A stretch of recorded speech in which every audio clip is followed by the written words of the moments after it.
बिस्मिल्लाहिर्रहमानिर्रहीम আসসালামু আলাইকুম welcome back to my channel. সবাই কেমন আছেন ফ্রেন্ডস? নিশ্চয়ই ভালো। আজকে আমি গরুর মাংস ঝাল করে দেখাবো।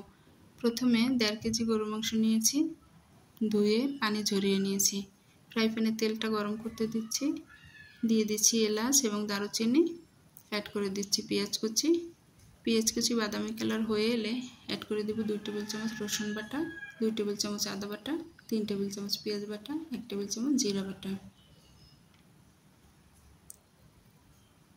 অ্যাড করে দেব 1.5 টেবিল চামচ হলুদের গুঁড়া, স্বাদ মতো লবণ, 3 টেবিল চামচ মরিচের গুঁড়া, স্বাদ মরিচ, সামান্য ধনিয়া গুঁড়ো দেব। উপর থেকে পানি দিয়ে এই মিশ্রণটা ভালো করে মিশিয়ে নেব। মিডিয়াম আঁচে 10 মিনিট কষিয়ে নিচ্ছি। মাংসটা দিয়ে দিচ্ছি, কষিয়ে নেব আরও 15 মিনিট।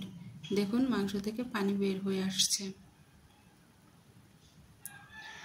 এভাবে কষিয়ে নিয়েছি। এ পর্যায়ে অ্যাড করে দিচ্ছি তেজপাতা এবং লবঙ্গ। কষিয়ে নেব। মাংস যত কষাবো ততই মজা হবে।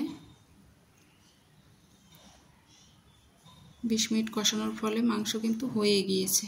অ্যাড করে দিচ্ছি গরম পানি, ঢাকনাটা দিয়ে দিচ্ছি।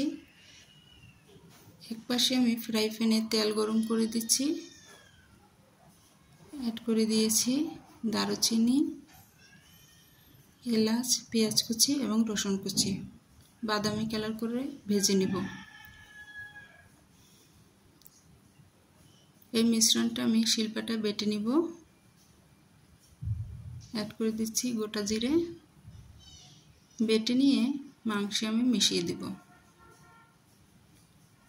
মিশ্রণটা দেওয়ার ফলে কিন্তু মাংসটার টেস্ট অনেকটাই বেড়ে যাবে। দেখুন রান্না কিন্তু হয়ে গিয়েছে, পরিবেশন করে দিচ্ছি। আপনাদের নিশ্চয়ই এভাবে রান্না করলে ভালো লাগবে, আমাকে কমেন্ট করে জানাবেন। কিন্তু উপর থেকে বেরেস্তা দিয়ে দিচ্ছি। আশা করি আপনাদের ভিডিওটি ভালো লাগবে। যদি ভালো লাগে একটি লাইক এবং আমার ফেসবুক পেজটি ফলো করবেন এবং ইউটিউব চ্যানেলটি সাবস্ক্রাইব করে দেবেন। পরবর্তী ভিডিও নিয়ে আসবো, ততক্ষণ ভালো থাকবেন। আল্লাহ হাফেজ।